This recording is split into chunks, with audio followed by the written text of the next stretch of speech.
Olá, irmãos, tudo bom? Que privilégio é, né? Para todos nós, mesmo distante da casa do Senhor, temos a oportunidade de poder partilhar das bênçãos espirituais, poder cultuar o nosso Deus em família, juntos, porque você está cultuando nesse momento aí na sua casa, mas outros irmãos também estão cultuando ao mesmo tempo. O mesmo louvor e adoração vai estar subindo ao nosso Deus, como se nós estivéssemos juntos na igreja. Sabe, nós temos uma oportunidade, irmãos, que o rei Davi não teve. Em seus dias, enquanto ele fugia do seu filho Absalão, ele não podia retornar para Jerusalém, ele não podia ir ao templo do Senhor. E aí a gente tem o Salmo número 84, que apesar de aqui no título dele estar escrito Salmos dos Filhos de Corá, muitos eruditos aplicam esse salmo, atribuem esse salmo a Davi. Sabe, irmão, se você pegar o título do salmo é Saudades do Templo. Talvez alguns de vocês ainda não teve a oportunidade de retornar à igreja. Ela está funcionando às quartas e sábados. Mas aqui nos nossos cultos de domingo, como ainda não retornamos, temos essa possibilidade de, por meio da internet, podemos partilhar desse momento de adoração juntos, mesmo estando distantes. E eu acho interessante aqui nesse salmo que Davi ele fala o seguinte, no verso número 2. A minha alma suspira e desfalece pelos atos do Senhor. Aqui ele mostra a saudade que ele tinha de retornar ao templo, de retornar à casa de Deus, ter a oportunidade de voltar para adorar a Deus em seu santo templo. E ele ainda vai além, quando chega aqui em Salmo 84, verso 10, ele diz assim, pois um dia nos teus átrios vale mais que 1000. Sabe, irmãos, é muito importante a gente estar ali juntos de Deus, na casa dele. A igreja está funcionando, se você tiver a oportunidade de retornar, retorne. Estamos seguindo todo o protocolo, tem sido uma bênção, todas as pessoas têm seguido, então tem sido muito bom. Você vai com certeza, se você fizer uma visita à igreja, você vai se sentir seguro lá. Mas se você ainda não se sente seguro, aproveite esses momentos que a gente tem aqui, não só nos cultos de domingo, mas da associação na quarta-feira, tem também da Igreja da Barra, que o pessoal tem postado aí, então aproveite para adorar a Deus. Só que hoje eu gostaria de convidar vocês para não só assistirem um culto. Quero que vocês adorem a Deus, que vocês participem desse culto, que vocês louvem a Deus. Cada letra de música que a gente vai cantar nesse culto, que você se atente para cada palavra ali escrita. Cante do fundo do seu coração, como se você estivesse falando diretamente ao nosso Deus. Sabe, cada oração que for feita, ore junto. Louve a Deus por meio da oração também. Expresse seus pedidos de oração a Deus. Abra seu coração a Ele, com certeza suas orações chegarão ao trono de Deus e Ele vai agir da melhor maneira possível. Também preste atenção à mensagem, irmãos, porque a mensagem de Deus, como o nome já diz, é a mensagem de Deus para a nossa vida. Então que Deus possa abençoar você por meio dessa mensagem, mas para isso você tem que estar atento, ouvir a mensagem, entender o que ela quer dizer para você e como está na internet você pode assistir ela mais de uma vez se for o caso, que você aplique essa mensagem em sua vida e que possa ser ricamente abençoado. Nesse momento eu quero fazer uma oração contigo. Bondoso Deus, simplesmente gostaria de agradecer pela oportunidade que o Senhor nos concede de podermos juntos partilhar desse alimento espiritual mesmo estando distantes. Senhor, te agradeço pela vida de cada um que está conectado nesse momento. Que peço que o seu Espírito vá de encontro a cada um, a cada lar. O Senhor conhece cada um de forma íntima, de forma específica. Sei que o Senhor está olhando para cada um que tem participado nesse momento. Então que o Senhor derrame suas bênçãos sobre eles. Que seu Espírito tire qualquer impedimento da vista deles, para que possam te adorar verdadeiramente. Senhor, aceite o nosso louvor e a nossa adoração nesse momento. Que os nossos louvores cheguem até Ti, que os nossos pedidos cheguem até Ti e que Sua palavra chegue até nós. Essas são bênçãos que pedimos e agradecemos em nome de Jesus. Amém, Senhor. Irmãos, agora a gente vai começar louvando, continuar louvando, na verdade. Então eu convido você a louvar do fundo do seu coração. Cante essa música para o Senhor, abra o seu coração a Ele, cultue, não assista, participe em nome de Jesus e você será ricamente abençoado.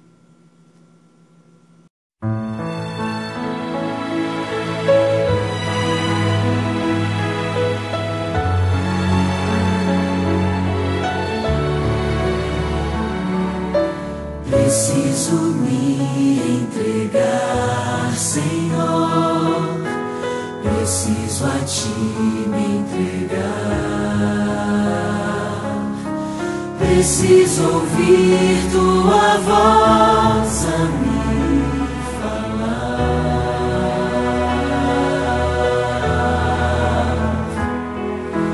Não tenho nada a te oferecer, somente um coração puro e pecador.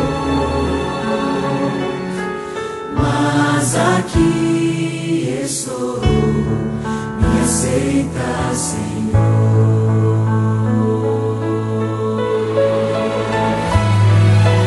Toma os meus pensamentos, meus dons e meus bens.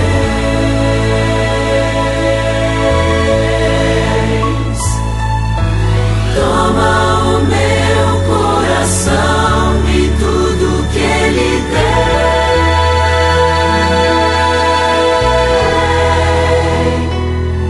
Renova, Senhor, meu viver.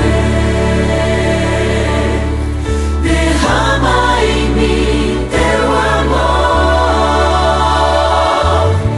Quero pra sempre servir-te por onde for.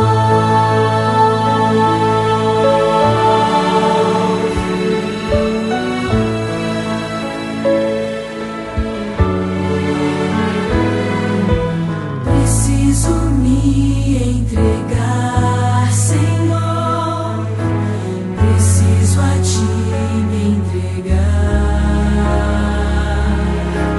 Preciso ouvir tua voz a me falar.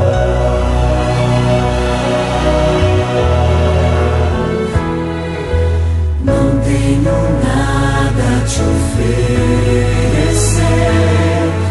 somente um coração puro e pecador. Mas aqui estou, me aceita, Senhor.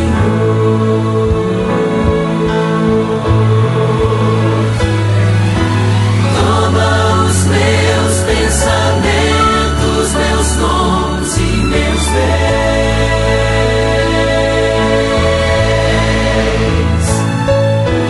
Toma o meu coração e tudo que ele tem.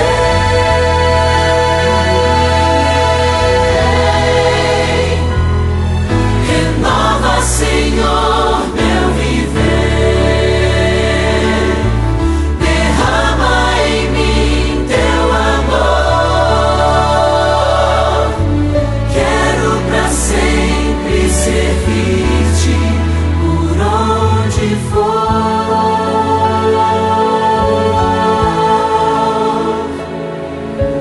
Quero pra sempre servir-te por onde for.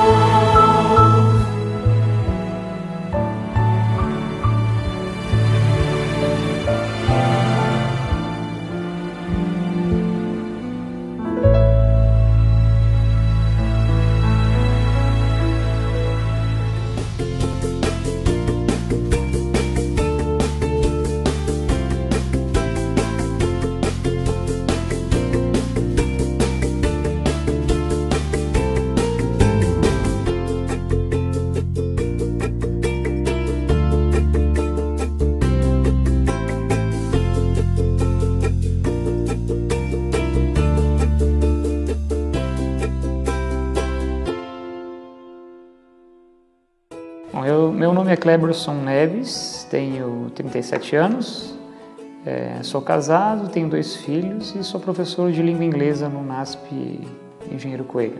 Levanto meu horário umas 5h20, né? Faço meu devocional, 6 horas começo meus exercícios físicos, 6h30, café da manhã, 7 horas vou para o trabalho, fico às vezes na parte da manhã e depois começo à tarde também.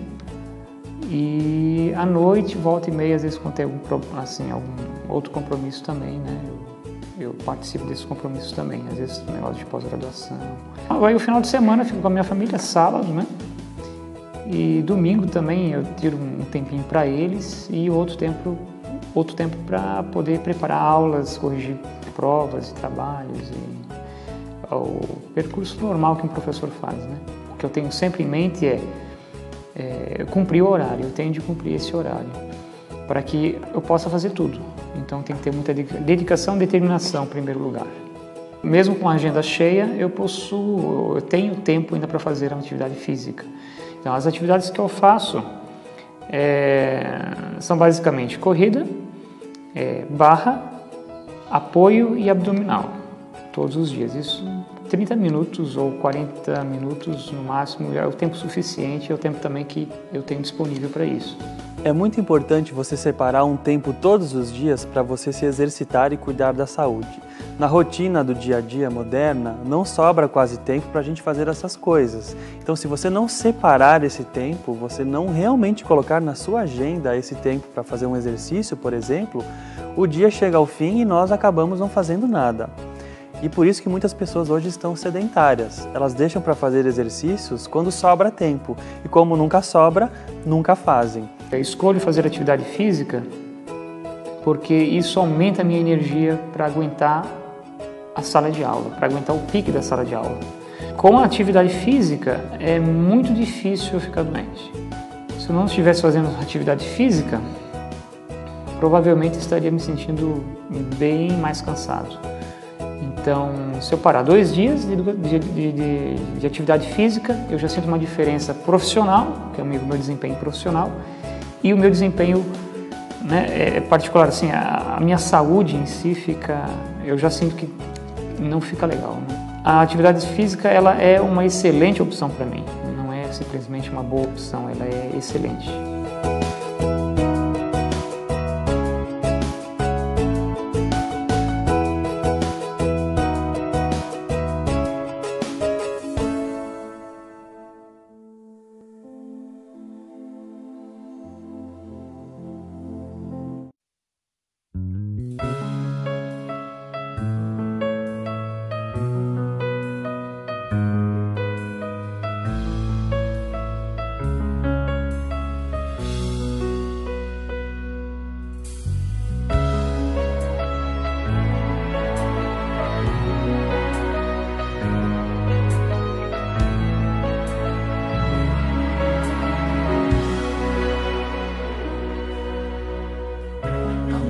No dia em que verei uma pequena luz no céu,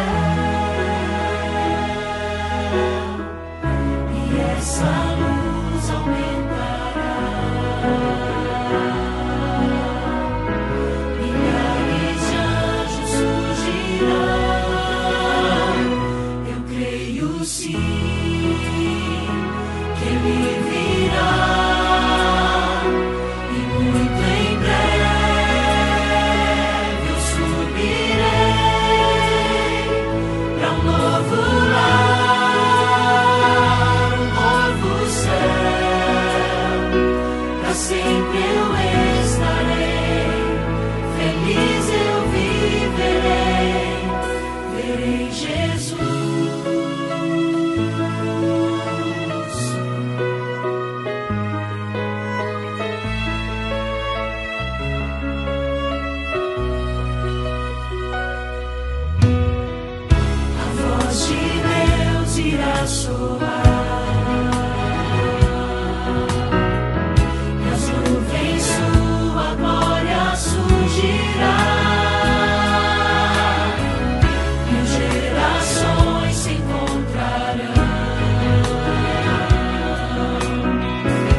convidar os irmãos a abrirem a Bíblia em Apocalipse,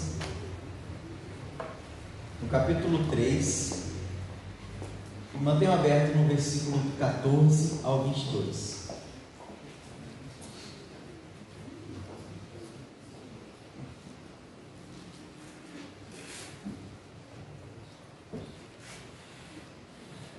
Mas antes de nós lermos, queria pontuar alguma coisa em relação ao Apocalipse. O Apocalipse é um livro muito interessante.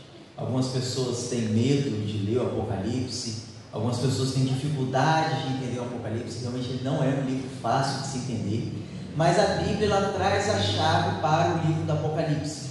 Então aqueles que têm vontade de aprender a respeito do Apocalipse, vocês vão conseguir entender. O Espírito Santo os irá iluminar para entender a respeito do Apocalipse. O Apocalipse ele foi escrito por João, um discípulo amado. Foi o mesmo que escreveu o quarto evangelho, o Evangelho de João. Só que o Evangelho de João ele foi escrito depois do livro de Apocalipse. O livro de Apocalipse ele foi escrito por volta de 80 a 96 depois de Cristo, mais ou menos. E nessa ocasião, João estava preso na ilha de Patmos. É uma colônia penal naquela época, localizada a cerca de 80 quilômetros da costa da Ásia Menor, hoje onde fica a atual Turquia. E João escreveu esse livro quando ele estava lá em Patmos. Ele estava um dia lá olhando para o mar. De repente, um visitante aparece para ele. Um anjo, o próprio Jesus, ele se revela para João e traz essa mensagem maravilhosa do Apocalipse. E hoje nós vamos estudar uma das cartas que João escreveu para uma das igrejas que existiam naquela época. Nós vamos estudar a carta escrita à igreja de Laodiceia. E as cartas escritas às igrejas, elas apresentam uma estrutura bem similar umas às outras e são bem interessantes. Elas começam com Jesus se dirigindo à igreja, ao anjo, a igreja em Laodiceia, Éfeso, Pérgamo, Esmirna, e em seguida ele faz a apresentação. Essas coisas diz o, e aí para cada igreja, para cada problema que essa igreja está passando, ele se apresenta como uma chave, uma solução. Para a igreja de Laodiceia, ele se apresenta como o Amém, a testemunha fiel e verdadeira, o princípio da criação. Em seguida ele faz uma avaliação da igreja. Ele faz um elogio e uma avaliação da igreja.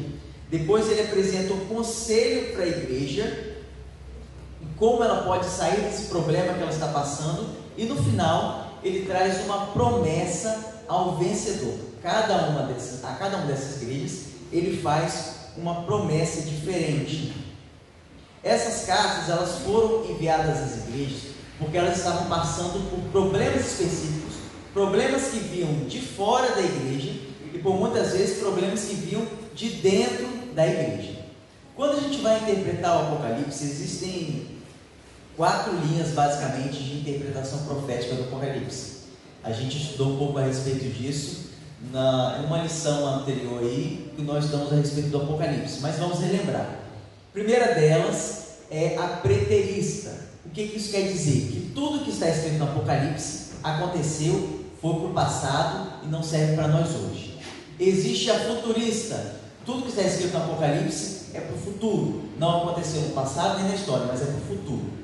Existe também a historicista, que é mais alinhada à igreja adventista, que o que está escrito no Apocalipse, ele vem acompanhando a história da humanidade no grande conflito, a partir da morte e ressurreição de Jesus. E aí Deus ele vem narrando, ele em alguns momentos narra o grande conflito, em alguns momentos volta, em outros momentos avança, mas ele vem seguindo uma linha histórica. E existe também a linha de pensamento idealista, que é de que não existe nenhum cumprimento real para essa profecia. Tudo fica no mundo das ideias, é tudo ideal, ideológico, e se aplica a todos em qualquer momento.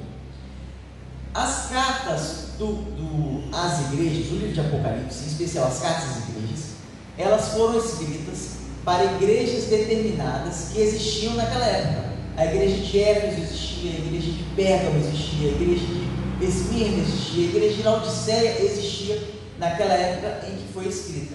E essas igrejas estavam passando por problemas e dificuldades.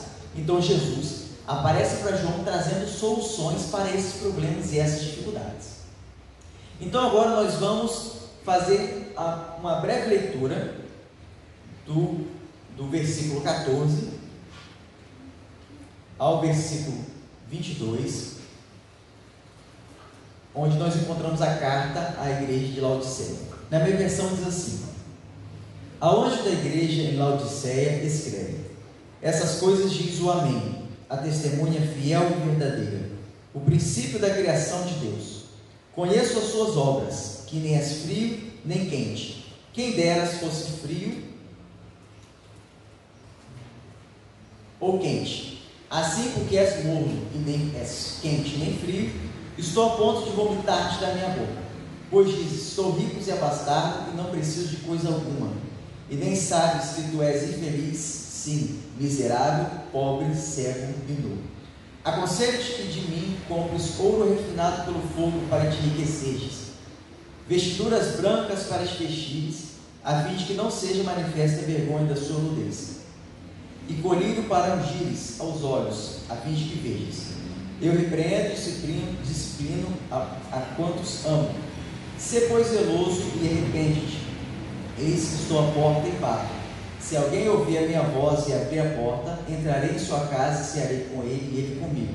Ao vencedor, darei a sentar-se comigo em meu trono, assim como também venci e assentei com meu Pai em seu trono. Quem tem ouvidos, ouça o que o Espírito diz à igreja. Para a gente entender bem a carta de Laodiceia, irmãos, estou tremendo um pouco, não sei se é nervosismo, se é frio, vai estar frio hoje, mas vamos fingir que é frio. Para a gente entender bem a carta a Laodiceia, a gente tem que entender algumas coisas em relação a Laodiceia. Porque a carta foi escrita para uma igreja que existia, que estava passando por um problema. Essa igreja existia de Laodiceia lá naquela época.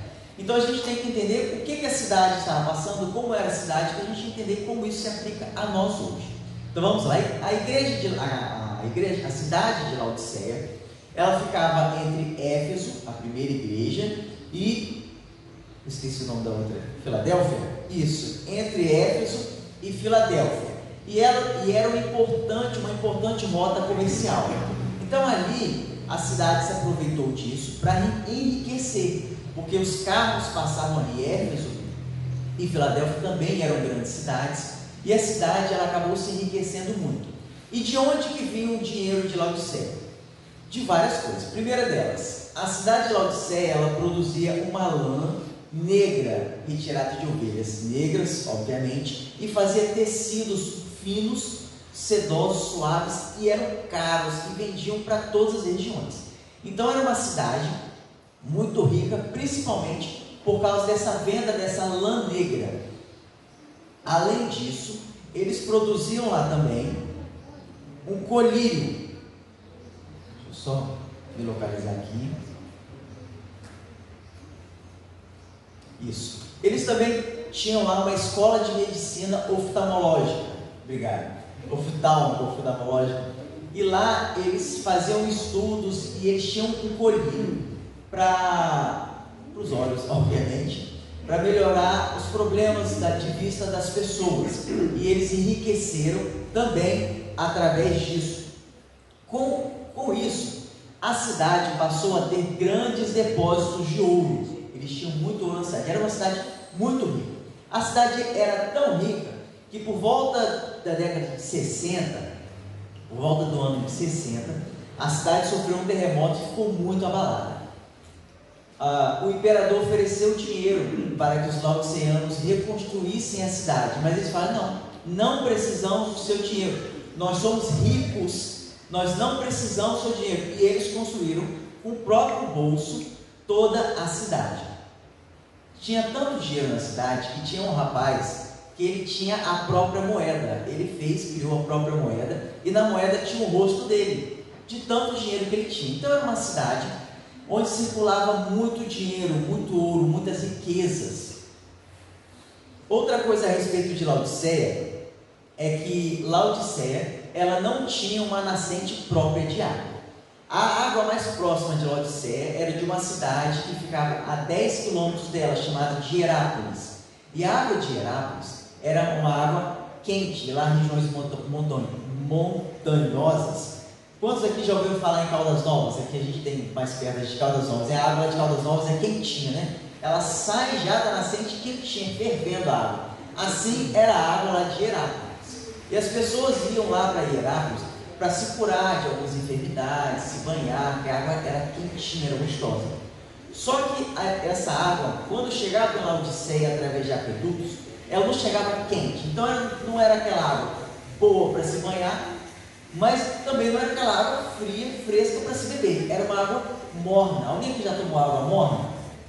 É gostoso tomar água morna? É ruim, né? A gente prefere uma água geladinha. E às vezes quando a gente está passeando de carro, aí deixa uma garrafa de água dentro do carro, naquele sol quente, vai beber água, aquela água morna, aquela água quente, dá vontade de cuspir a água naquele momento. Então esse era o contexto histórico da cidade de Laodiceia. Era uma cidade rica, eles fabricavam panos, roupas, era uma cidade da moda naquela época. Eles fabricavam também um colírio para os olhos, eles tinham muito ouro na cidade, e a água que tinha na cidade era uma água péssima para se beber. Ninguém gostava de beber aquela água. Então, tendo isso como base, sabendo como que era a cidade, vamos fazer a releitura do texto que nós lemos e analisarmos alguns pontos. Vamos voltar para o verso 14. Ao anjo da igreja em Laodiceia escreve: essas coisas diz o Amém, a testemunha fiel e verdadeira, o princípio da criação de Deus. Deus ele se apresenta para Laodiceia como sendo o Amém. O Amém em grego pode ser traduzido também como a verdade. Ele é a fiel testemunha, o princípio da criação. Por que Jesus ele se apresenta como sendo a verdade para Laodiceia? Porque Laodiceia era uma cidade, era uma igreja. Vamos focar agora na igreja. Era uma igreja que vivia de aparências. Era uma igreja que vivia da falsidade. E agora Jesus ele se apresenta como sendo a testemunha fiel e verdadeira, como sendo a verdade. Por que ele se apresenta como sendo a verdade? Porque ele sabe a verdade a respeito dos laodiceanos. E uma coisa interessante a respeito dos laodiceanos, que a gente vai ver aqui na frente, é que diferente de outras cartas, Jesus ele não apresenta nenhum elogio para Laodiceia. E ele também não apresenta nenhum pecado para Laodiceia. A gente vê em algumas cartas, algumas igrejas sendo levantados onde é o trono de Satanás. A gente vê apostasias relacionadas a Balaão, apostasias severas em algumas igrejas, e aí Deus repreende o pecado. Em outras igrejas Deus elogia, igual a igreja de Éfeso, Deus elogia eles por causa do conhecimento deles, por causa da firmeza na verdade. Mas a igreja de Laodiceia é uma igreja que Deus não apresenta nenhum pecado, eles não estão em apostasia, mas Deus também não elogia, porque eles não têm nada de bom para elogiar. É uma igreja morna, como nós vamos ver para frente. Não é uma igreja nem fria, não é uma igreja nem quente, não é uma igreja em pecado, mas também não é aquela igreja cheia do Espírito Santo. E por conta disso, Deus ele se apresenta como sendo a verdade, porque ele diz que vocês têm essa aparência de crentes aí, mas eu sou a verdade, eu sei a verdade a respeito de vocês. E aí ele começa a fazer uma análise da igreja. Ele diz assim: conheço as suas obras, que não és frio nem quente. Quem dera se fosse frio ou quente. Assim, porque és morno, nem frio nem quente, estou a ponto de vomitar-te da minha boca. Laodiceia, como eu disse, não era uma cidade que estava em heresia, não era uma igreja heresia, não era uma igreja cheia de pecados, mas ao mesmo tempo não era uma igreja que estava cheia do Espírito Santo, não era uma igreja que tinha compromisso com Deus. Sabe aquela pessoa que é metade Jesus e metade Satanás? Entende? Mas Jesus já fala que nós podemos seguir a dois senhores? Não, é impossível para nós servirmos a dois senhores. Mas a mornidão de Laodiceia, ela mostra que eles estavam divididos entre Cristo e o mundo. Isso mostra uma situação de indiferença. Às vezes por muitas vezes, nós ficamos em situações parecidas com Laodiceia. Às vezes a gente não tem nenhum pecado na nossa vida, nenhum pecado aberto, a gente vai, eu não tenho nenhum pecado, não trai minha mulher, não bato na minha esposa, não sou infiel nos meus negócios, e a gente vem para a igreja e acha que está tudo bem. Só que a gente não tem nenhum pecado aberto. embora nós sejamos pecadores. Estou dizendo que você não é pecador, você não tem nenhum pecado assim, mas você também não está perto de Deus, você não tem um relacionamento com Deus, você não tem uma comunhão com Deus. Era assim a situação de Laodiceia. Eles não tinham nenhum pecado, mas ao mesmo tempo também não tinham nenhuma comunhão com Deus. E aí, às vezes parece, quando a gente lê a carta de Laodiceia, que Jesus prefere alguém em pecado do que alguém em uma condição de indiferença. Por quê? Alguém que está em pecado, às vezes ele pode perceber que está em pecado, mas aquela pessoa em uma situação indiferente, ele nem se dá conta de que ele precisa de Jesus. Um traficante sabe que precisa de Jesus, um adúltero sabe que precisa de Jesus. Agora, um membro da igreja adventista que está longe de Deus, ainda dentro da igreja, que não tem nenhum pecado aberto, ele pode não ter noção de que precisa de Jesus. Semelhante com a situação de Laodiceia. Por isso que Jesus diz que está a ponto de vomitar eles da boca. Laodiceia não tem nada de ruim, Laodiceia também não tem nada de bom. Enquanto eu estiver pregando, você tenta imaginar a sua vida. Não pense, nossa, que tanto que fulaninho estivesse aqui. Você pensa assim, pense na sua vida. Analise a sua vida para ver se encaixa com alguma dessas características de Laodiceia. Mas vamos avançando. No versículo 17 diz assim: pois dizes, estou rico e abastado e não preciso de coisa alguma. Nem sabes que tu és infeliz, sim, miserável, pobre, cego e nu. Outra coisa com relação à igreja de Laodiceia é a seguinte: vocês lembram que eu disse que a cidade de Laodiceia era uma cidade rica? Que era uma cidade orgulhosa? Tanto é que eles nem aceitaram ajuda para reconstruir a cidade. Consequentemente, essa situação da cidade de Laodiceia afetou os membros da igreja de Laodiceia. Os membros da igreja de Laodiceia eram membros ricos, eram membros que se achavam abastados e que não precisavam de coisa alguma. Mas Jesus aponta eles como sendo pobres, miseráveis, cegos e nus. E aqui a gente vê Jesus apontando em cada situação de Laodiceia. Laodiceia, os membros da igreja de Laodiceia eram pobres? Não. Miseráveis? Não. Eles eram cegos? Não. Eles tinham o melhor colírio para as enfermidades visuais. Eles eram nus? Não. Eles tinham a melhor roupa que podiam comprar na região. E a região era uma região com as melhores roupas da época. Então por que Jesus aponta esses problemas para Laodiceia? No Antigo Testamento, a situação de nudez, ela representa severa humilhação. A gente vê por vezes, por exemplo, Jó, quando aconteceu aquelas coisas com Jó, o que Jó faz? Ele rasga suas vestes. Isaías, ele anda nu alguns anos. E a gente vê no Antigo Testamento essa cena de nudez representando uma humilhação. Embora Laodiceia tivesse muitas roupas, diante de Deus eles eram miseráveis e nus, porque Deus ele podia enxergar por trás, através daquelas roupas bonitas deles, e ver a sua verdadeira condição espiritual. Espiritualmente eles estavam podres, eles eram miseráveis. Espiritualmente eles estavam nus, e a sua vergonha estava à mostra. Semelhante quando Adão e Eva pecaram e enxergaram a sua nudez, Laodiceia estavam nus perante Deus, porque Deus podia ver o seu pecado, Deus podia ver toda a sua condição espiritual. Mas Deus diz também que eles eram pobres, cegos, pobres. Eles eram pobres, povo de Laodiceia? Não eram pobres, eles eram um povo rico.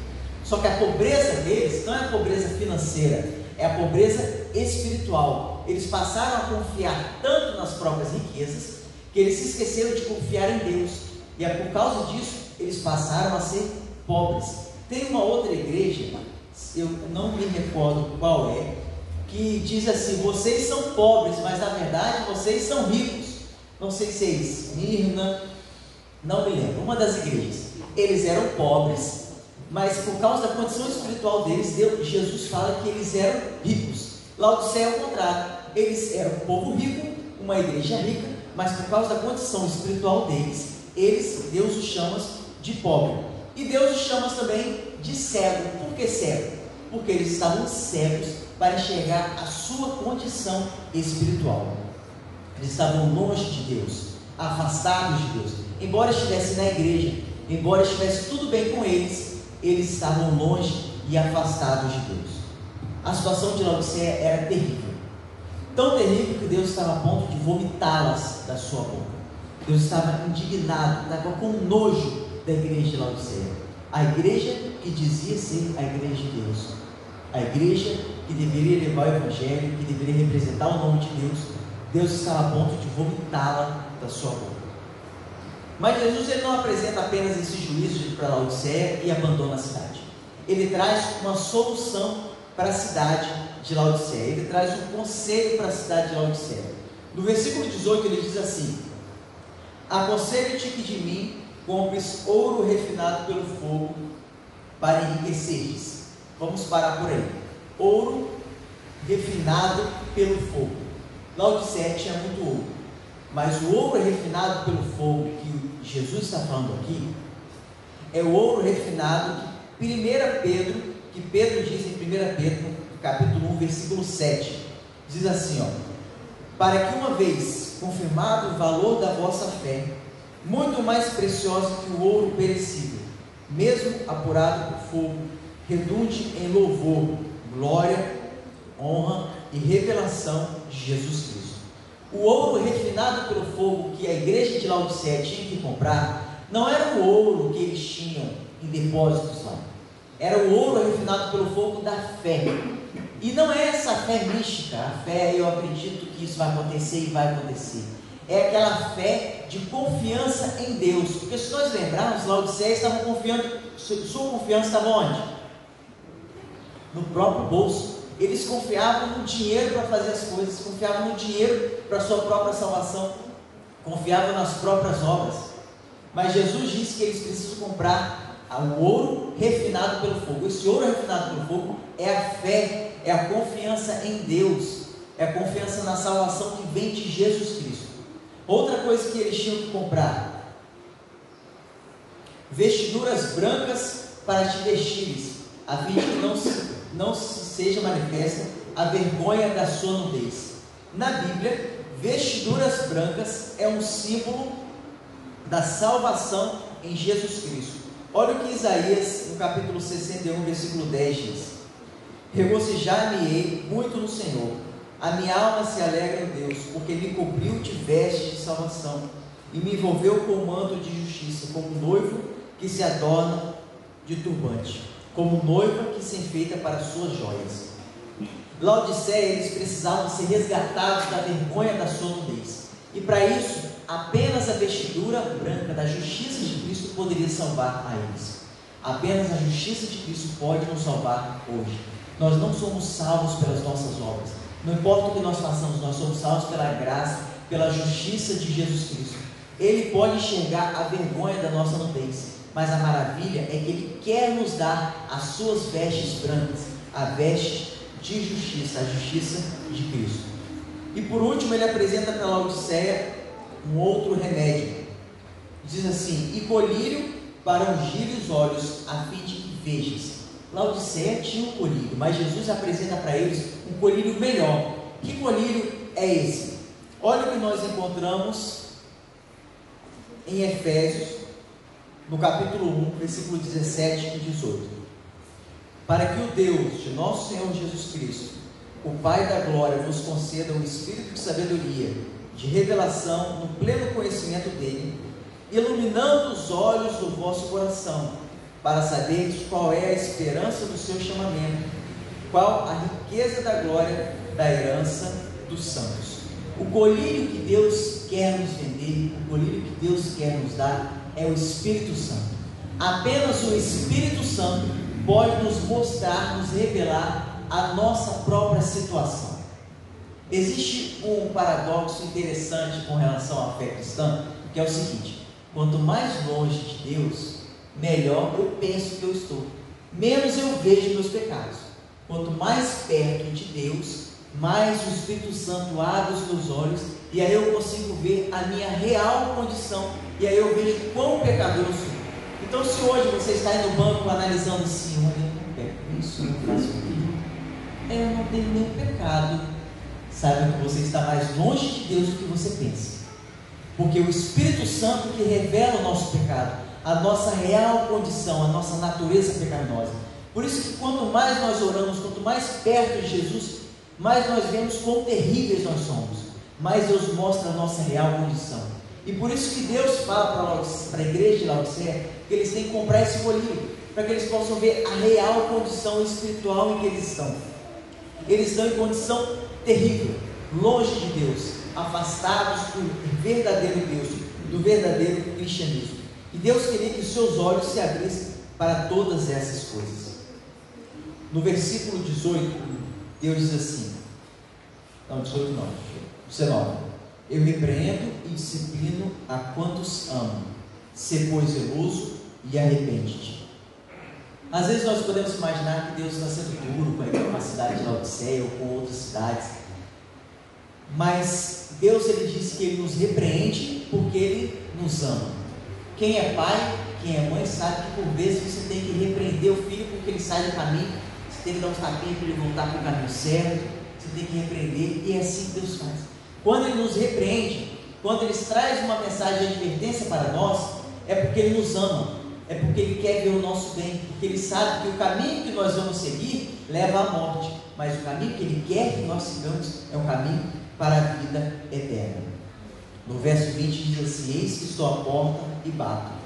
Se alguém ouvir a minha voz e abrir a porta, entrarei em sua casa, cearei com ele e ele comigo. Olha que interessante. A igreja de Pérgamo, Jesus diz assim: venho a ti sem demora. A igreja de Sardes, Jesus diz assim: se não vigiares, virei como ladrão. A igreja de Filadélfia, Jesus diz assim: venho sem demora. A igreja de Laodiceia, Jesus diz assim: estou à porta e bato. Jesus já está à porta e bate. Isso é bom e isso é ruim, porque se ele está à porta e bate, ele está à porta, ele está aqui, está perto. Mas se ele está à porta e bate, ele está onde? Do lado de fora.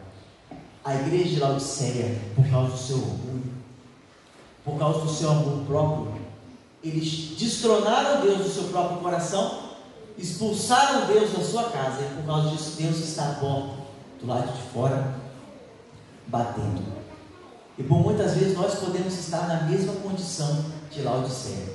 Jesus está à porta do nosso coração, batendo, nos chamando, e Ele pede que, se nós abrirmos a porta, Ele irá entrar, irá cear conosco. E no final, Ele traz uma promessa maravilhosa, que diz assim: ao vencedor dar-lhe-ei sentar-se comigo no meu trono, assim como também venci e sentei-me no trono, e sentei com meu Pai em seu trono. Para todas as igrejas, Deus faz uma promessa.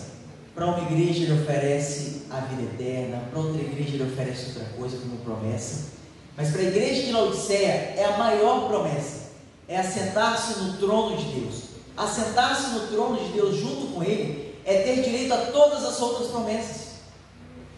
O declínio espiritual das igrejas, ela vai aumentando desde Éfeso até Laodiceia, e com o passar do tempo,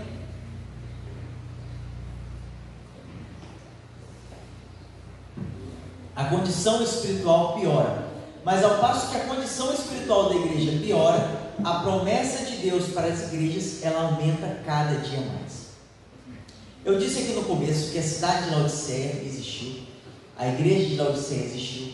Essa carta ela foi escrita para a igreja de Laodiceia, que existiu há muitos anos atrás. Mas se nós observarmos a estrutura do Apocalipse, nós podemos aplicar também na visão historicista da igreja adventista, que cada igreja ela compreende um período profético em que a igreja de Deus estaria passando ao longo dos anos. Aí, sendo a igreja de Éfeso o primeiro período, a primeira igreja, o primeiro período que representa aproximadamente ali, o primeiro século depois de Jesus Cristo, e a igreja de Laodiceia como a última igreja, o último período em que a igreja de Deus estaria passando. E é impressionante como as características da igreja de Laodiceia se encaixam com muitas vezes as características da igreja que nós vemos hoje em dia.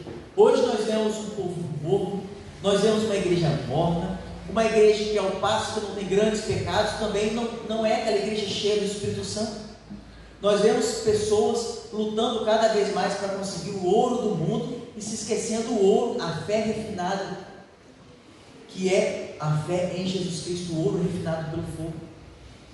Essa igreja, embora tenha existido, nós podemos presenciá-la hoje, nos nossos dias. Então, que nós possamos pegar esses remédios, esses conselhos que Jesus Cristo apresentou para a igreja de Laodiceia, para a nossa vida. Que o Espírito Santo possa nos mostrar a nossa real condição, que Ele possa abrir os nossos olhos, que o Senhor Jesus Cristo Ele possa nos revestir e cobrir a nossa nudez com a sua veste de justiça. Amém? Que Deus fale ao nosso coração. Amém.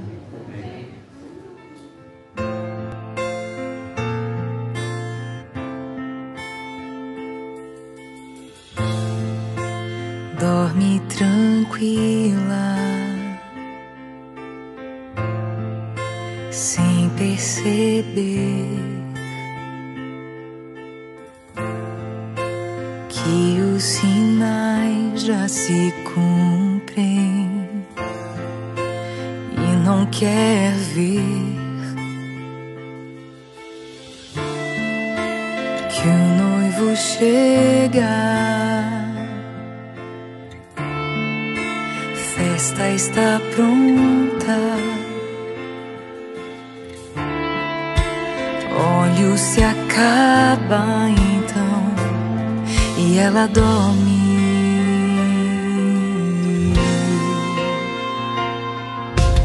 Mas à meia-noite surge o som de um clamor.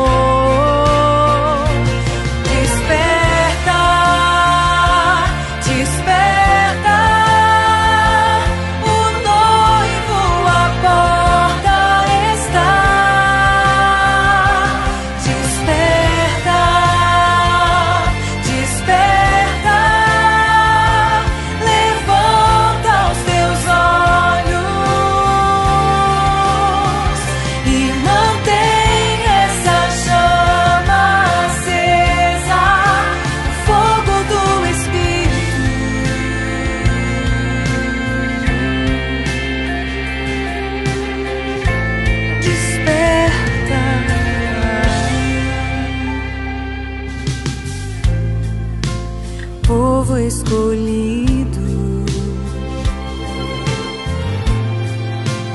povo que separei pra mim, pra restaurar a verdade e ser fiel até o fim. Vejo tuas obras,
E então, irmãos, como foi a experiência nesse culto?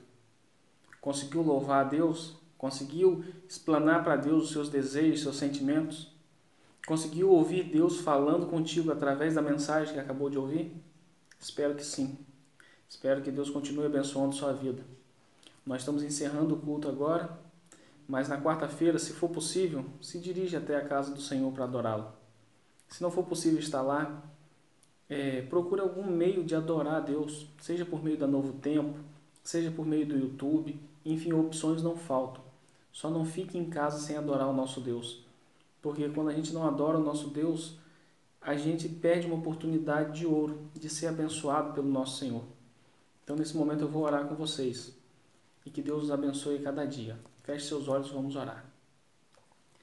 Bondoso Deus, prestamos nossa adoração ao Senhor. Sei, ó Deus, que nossos pedidos, nossas orações, nossos louvores chegaram até Ti. Sou agradecido porque a Sua mensagem, ó Deus, chegou até nós. Peço, Pai, que cuide de cada um que participou desse culto. O Senhor sabe o que cada um tem passado, ó Deus. Sabemos que nesse mundo temos tido muitas aflições e o Senhor conhece cada uma delas. Sabemos que o Senhor conhece cada um de nós individual. Sei que o Senhor está aqui comigo nesse momento em minha casa, sabendo tudo que eu tenho passado. E da mesma forma está na casa dos nossos irmãos, vendo tudo que eles têm passado também. Continue cuidando de nós, ó Pai. Preserve a nossa vida nessa caminhada rumo à eternidade. Tome conta de cada um de nós. Não permita que nenhum de nós venha perecer. Essas são bênçãos, ó Deus, que eu te peço e desde já lhe agradeço em nome de Jesus. Amém, Senhor. Irmãos, fiquem com Deus e até o próximo culto em nome de Jesus.